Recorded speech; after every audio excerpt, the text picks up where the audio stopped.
G'day mates, in today's video I want to talk about the changes Epic just made to competitive, some of the biggest changes we have seen in the history of competitive Fortnite, and they've made them only a few days out from FNCS semifinals in the middle of FNCS. So many pros are freaking out. I'm going to cover what these changes are. I also want to talk about the new summer update that just launched today with the new shotgun. I want to talk about how that will affect the game, whether I like the shotgun, whether I think it should be in competitive, and I want to do a little bit of an FNCS recap. I haven't done a video for a few days. I want to talk about all the teams that managed to qualify, including Clicks and Dukes. We got some big names going into grand finals, and I need to do the final chapter in the heal off saga. Now we have people doing the heal off strategy actually getting banned, and I want to talk about why this is and whether I think they deserve it. So there's lots to talk about. Let's just jump into it.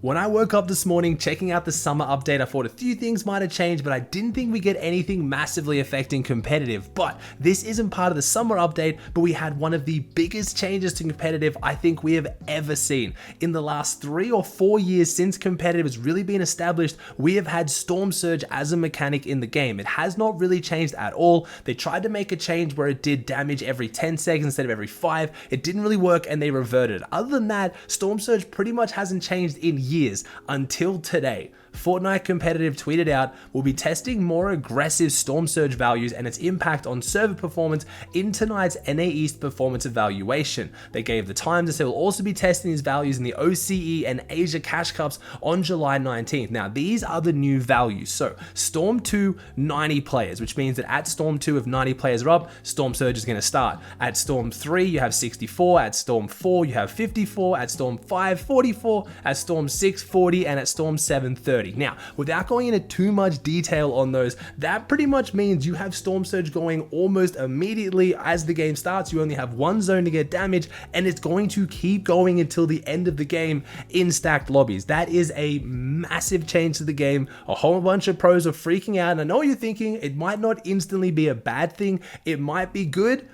It wasn't. It was terrible. It was so terrible that Fortnite ended up reverting these changes ahead of the OC and Asia Cash Cup, making it only run for the Evaluation Cup. So again, I think I know what Epic's going for here. Right now, as you guys have probably seen, the servers are not handling the game right now. The clips you're probably seeing, the glitches, it's just not working. People are just being shot completely through walls that they've already built. There's a whole bunch of bugs. You guys have seen it. And I think Storm Surge, this is Epic's way of trying to control that by having Storm Surge be a bit more aggressive to clear out the lobby, which I don't have to go say is, I don't know, I'm not a huge fan of that. It's more of a band-aid fix. We've had the game function in the past with Storm Surge the way it is. We don't have to have more aggressive Storm Surge just to kill people off to keep the lobbies functioning. But at the same time, I do understand one of the most boring parts about competitive Fortnite, and one of the things that's really holding it back as an esport is how slow and boring the mid games are. If you're a competitive fan, you watch a lot of competitive like myself,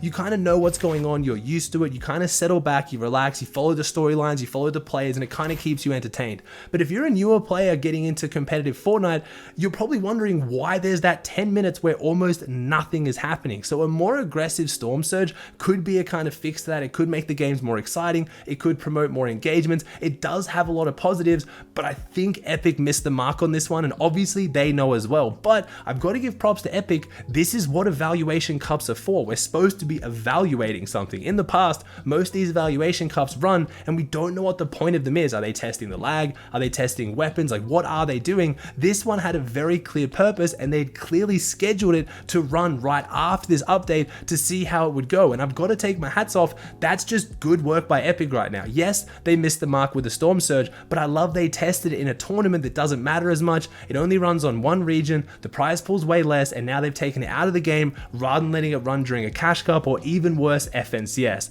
It does scare me they were willing to implement this change mid FNCS a few days out from semi-finals, and then we have grand finals in a few weeks. That would have been disastrous. I don't know whether they've reverted it for now and they're going to adjust it and bring it back, but if they're going to change Storm Surge, whether it's better for the game or worse for the game, they need to do it after FNCS. This is not the kind of change you can make mid FNCS. The summer update just dropped today and I was a little bit worried with FNCS semifinals this weekend we'd have something crazy, and so far we actually haven't had that many changes affecting competitive. We have had a lot of changes affecting pubs. We have the addition of the new Prime shotgun. It is not in the competitive playlist, but it might go into the competitive playlist in the future, and it's an interesting shotgun. The way it works is the first shot of the shotgun's clip does far more damage than the remaining 3, so it's kind of designed to like hit a big shot, and then if you need the follow-up damage you can use the next few shots, but it doesn't do anywhere near as much. It's an interesting twist. I'm kind of intrigued to play around with it a little bit more. I don't know how it would go in competitive. Most of competitive is hitting the one big shot with the striker and then switching to the SMG. Some people use the auto shotgun, but that's pretty much been like the staple of competitive for quite a while as far as pump meta goes. Hit one big shot to open up and then switch to your secondary, whether it be an AR or SMG, and then do the rest of the damage. But my main thing being, I feel like there's enough shotguns in Fortnite that we love in the past that are significantly different. I don't know why Epic, when it comes to new chapters like this, they feel the need to like reinvent the wheel and come up with all these new crazy weapons like the Charge SMG, and most people don't seem to like them. But I can name so many shotguns I think a lot of people would be happy to see come back to make the shotgun pool more diverse. Whether we had like the double barrel shotgun, the Dragon's Breath, the Charge, the Lever, there's so many different shotguns that are already in the game that I think are different enough to the existing shotguns that people really like. I don't know why Epic's messing around so much with these, but again, it's not in competitive, so I'm not really too worried about that one. The reason why I say there's not too much in the game now is because the summer update didn't really drop with a whole bunch of content like a lot of people were expecting. It looks like we're gonna get content over the next few days and few weeks for the summer update. There's a whole bunch of new items being unvaulted in the public playlist, but from what I can see as far as competitive goes, it's not really gonna change that much. If we do get some new additions, you know I'll make a video on it. We had our last couple of qualifiers for FNCS and we had some big names make it through, so we now know our first 15 teams that are going straight through to grand finals. We have semi-finals coming up this weekend to find the remaining 35 teams, but I wanted to cover who went through and some of the big news. In qualifier 2, round 4, we had Commandment and Avery take out the top spot. I feel like Commandment and Avery have either gotten a lot of attention or they've been completely forgotten about. Either people focusing on them saying they're washed, they're not good enough, Avery shouldn't have split up with Muzz, Commandment's not playing anymore. But Commandment did say, I can't remember where I saw it, but I've had a lot of people telling me that he has been grinding a lot at the game, and it shows. They came out first in qualifier 2 on 178 points, not getting any wins, but 6 really consistent games. Meanwhile, we had Narwhal and Cam in second place, a bit more of an underrated pick. I feel like Cam especially has been making a big name for himself in the last few seasons. Narwhal, if you're following Comp Fortnite and NA East, you definitely know of Narwhal, but I'm looking to see if this is the big season where they can have their pop off and really make a big name for themselves. It was great to see Cam start performing with more underrated players. Again, Cam now being known for playing with Bucky and bigger names like that, but Narwhal and Cam are a very dangerous duo to look out for. Jamper and Eomzo, absolutely no surprise there. If anything, it was a surprise they didn't qualify in the first qualifier. Gold and Magnolia. Now, Magnolia didn't make last grand finals. I believe he's one of the only people so far qualified who didn't play in the last grand final, so I'm really excited to see whether Gold and Magnolia can have a big performance. And then Acorn and Edgy. Remember, Acorn and Edgy came 6th in the first qualifier, missing out by 1 place. They did it in the second qualifier, showing insane consistency coming into grand finals. Meanwhile, moving on to qualifier 3, this is where we had some really big names come through that a lot of you guys were expecting. We had Trashy and Rise come out in first place on 173 points, 6 matches and the win, playing really consistent Fortnite. I feel like Rise has been getting a lot of attention for the last few seasons, especially from me, and I feel like he hasn't really performed in grand final as well as a lot of people will have wanted, but I think this might be the season. Him and Trashy looking really good. Meanwhile, you're probably confused to see this after my recent video, Peterbot and Byler in second, the FNCS champions. Now, it's not surprising to see the FNCS champions qualified. It's surprising to see them playing together. They played qualifier 1, they didn't do well, they took to Twitter to say how much they hate each other, they don't like playing with each other, just full smack talking each other. They split up. We had Peterbot actually start playing with Asian Jeff, who split up with Oliver OG the night before the qualifiers. Oliver OG woke up the morning of the games and was like, all right, I need a teammate. Obviously, Byler makes the most sense. He's looking for a teammate. Both teams made finals of qualifier 2, but just didn't really perform that well. So Peterbot and Byler got back together, leaving OG and Jeff to play again. I know this sounds like a soap opera. It honestly was. There was so much drama. And again, so much beef on the timeline, but Peter Bonbiler pulled it off, showing that maybe chemistry isn't everything. If you're two phenomenal players, even if you don't get along at all, you can still pull it off. So interesting to see how they go in grand finals. We had Dukes and Clicks come in third. Now Dukes and Clicks were doing really well. They had like 159 points going into the last game, pretty much guaranteed qual. They took an aggressive fight because they actually thought it was Jeff and OG, and they didn't want them to qualify so they could have the Spider-Man next to Jones as uncontested. Pushed the wrong team, they went down, but still luckily their points held. They played really good Fortnite. Honestly, it was some of the best Fortnite we've seen from Dukes and Clicks, and I feel like living up to a lot of the hype that Clicks gets, obviously being who he is. A lot of kids have a lot of attention on him. Everyone says he's going to win grands and all that stuff, but this was the performance to really show that coming into grands, they stand a good chance. If they play the Fortnite they didn't qualify 3, they stand a chance to do really well. We had Aviv and Donnie, who is a pretty underrated team. Remember, they were conned at Bugle. I believe they were actually quad conned at Bugle. There was 3 other teams, Macwood being one of them. There's been a bunch of beef between Donnie and Macwood just because Macwood's been going Bugle for the longest time, but Donnie and Aviv pulling it off, qualifying despite being heavily contested, and then Nico and Casca in 5th. Now, that doesn't mean that any team who didn't get any of those 15 teams hasn't qualified. These are the now going into semifinals. So all the most consistent teams that didn't get top 15 are going to play in semifinals this weekend. The only problem is some of those teams like OG and Jeff, they needed to place in that top 6, or I believe it was top 9, to even make it to semifinals, because since they didn't play qualifier 2, they don't have their series points. Unfortunately, after all the drama, the best they could do is an 11th. They were so close, but the last game let them down, and that means we're not going to see OG or Jeff in semifinals or grand finals. And I've just got to give a huge shout out to Oliver OG. If you haven't checked out Oliver OG, twitch.tv/Oliver OG, please do so. He's an amazing dude. Even after being snaked, reformed, snaked again, not qualifying, he still handled all of it with the most positive mentality, didn't blame anyone, didn't hate on anyone, and honestly, I cannot give him enough credit for that. Moving on to EU for qualifier 2, we had a real big battle for the top spot. There was a bit of a drop off when it came to the top 5, but we had Antics and Snazy in first on 196 points, just beating out Tripper and Thomas in second on 195. Both of them having some of the most ridiculous games I've ever seen for FNCS. They played so ridiculously consistent. I know Tripper and Thomas had a lot of focus to make it straight to grands. I feel like Antics and Snazy weren't getting as much hype, but as I said, last season was one of the worst seasons for the French team. Some of the worst performances we've seen across the board for the French teams. A lot of them split up and reformed, Antics and Snazy being one of them, and they're off to an insane start. I think this season will be a redemption season for the French teams. They are looking very good, especially when I move on to qualifier 3 in a second. We had Seti Kami come in third, absolutely no surprise there, but as you can see, like a over 30-point difference between second and third, so it was really tight for that top 5 position, but in that top 2 they really had it secured. Then we had Chips and Art Skill in 4th on 161, and iDrop and Jerky in 5th on 153. I know a lot of people, myself included, really happy to see Jerky pull it off and get through there, because I know last FNCS when Jerky didn't make it to grands, if you guys saw it, he was crying, he was on the broadcast, copped a lot of crap for that, but I just chalk it up to passion.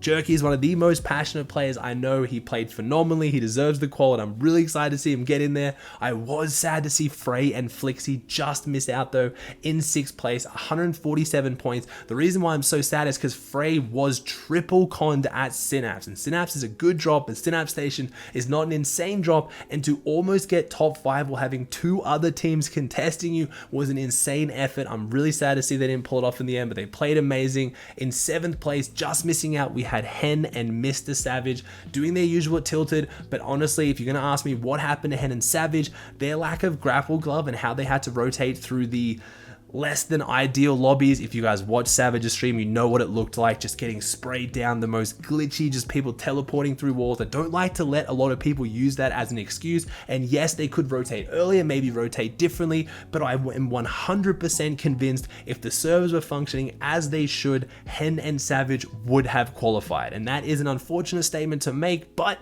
we'll see how they can bring it back in qualifier 3. I'll talk about that in a second. And then we had Vidil and Janice also just miss out. Remember, they didn't even make it it to round 3 in qualifier 1, so coming 8th in qualifier 2 round 4 was a very big comeback for them. Moving on to qualifier 3, in first place we had Pink and Anas. Now this is a team that I'm honestly surprised didn't make it through qualifier 1 or 2, but they played absolutely phenomenally. 182 points, so again a big gap between them and second place. They got 2 wins in their 6 matches. Unfortunately got a bit unlucky in a couple games going down on spawn, but other than that their match history was ridiculous. We had QB and Fredoxy, and I'm happy to admit a team that I know very little about, but I'm gonna start paying attention to now. Then we had Kezix and Forziar, another French team, a newly formed French team that's also keeping my dreams alive, like I said, of a comeback season for the Frenchmen this season. Then we had Kiro and Jerdy and Bevies and Vortexes. Now again, as you can see, that does not include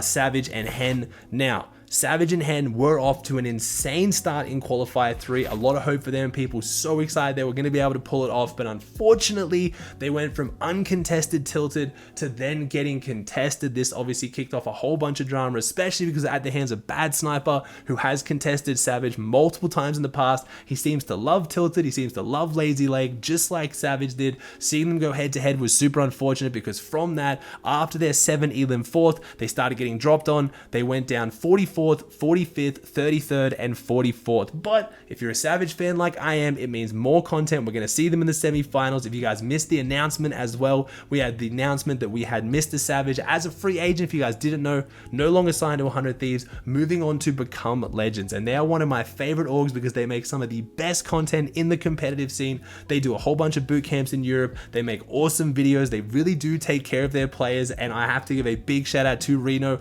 one of the most awesome and wholesome people in the scene. So seeing Savage join their org was a very exciting moment for me, and a bit selfishly, I'm just excited to see the content they make with him. I'm very excited to see what they do together.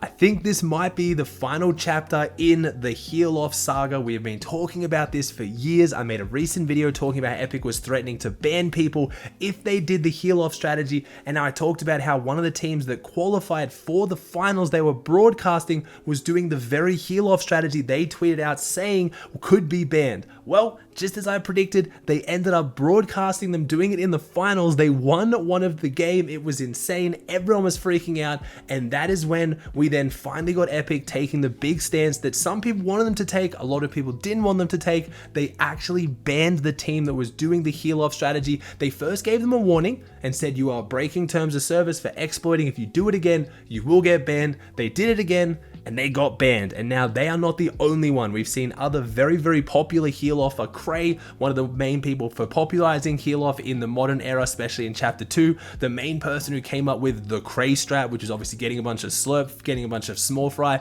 doing the slurpy Heal Off strategy. That has since evolved, but a lot of people still referring to Heal Offs as the Cray strat, and obviously he was going to be a big target of this. He was streaming doing the same strategy that they banned the players for the day before, and he got banned as well. So it looks like this might finally be the death of the Heal Off strategy now that players are getting banned. Whether they can come up with a way around it, and now I don't even know if they can, because in the update that came out today, we now have Storm Sickness being fixed, where if you get rebooted, it doesn't go away. So it looks like Heal Off might finally be dead, because even if they now find another way to get around it, Epic seems pretty clear on the fact that they are going to action people doing Heal Off. And again, I've talked about this, whether you love that, whether you hate that, we've all given our opinion. I know you either love Heal Off strategy or you hate it, but I did have to cover the fact that it is now pretty much gone for good. But I'm still noticing there's people who aren't as famous or as well known as Cray still doing this strategy and getting very far in tournaments, and no action is being taken. In the NA West FNCS qualifiers, we had Faxity make this tweet where there was actually one team, 2 players who won every single game. They won 6 games in a row. So I'm quite happy to see that Epic has re-implemented Storm Sickness with the rebooting, only because even whether this was bannable or not, whether you agree with it or not, people were still doing it, and just because they weren't famous, they weren't getting punished. Epic wasn't going back and finding people who were doing it, so it kind of just felt like they were only punishing the people who had clout, like Cray and like Vontrex and people like that, where other people were still doing the strategy but not being punished at all. So it looks like either those people now can't do it because of Storm Sickness, or they're going to qualify for a tournament as soon as Epic notices, then they're going to go back and ban them. But that's not really a good system. The damage has already been done at that point. So it looks like, as I've talked about with the history of heal-offs, it's always going to be drama. Alright guys, that does it for another video. I hope you enjoyed. If you did, please chuck a like on it, subscribe to the channel if you haven't, and I'll see you in the next one.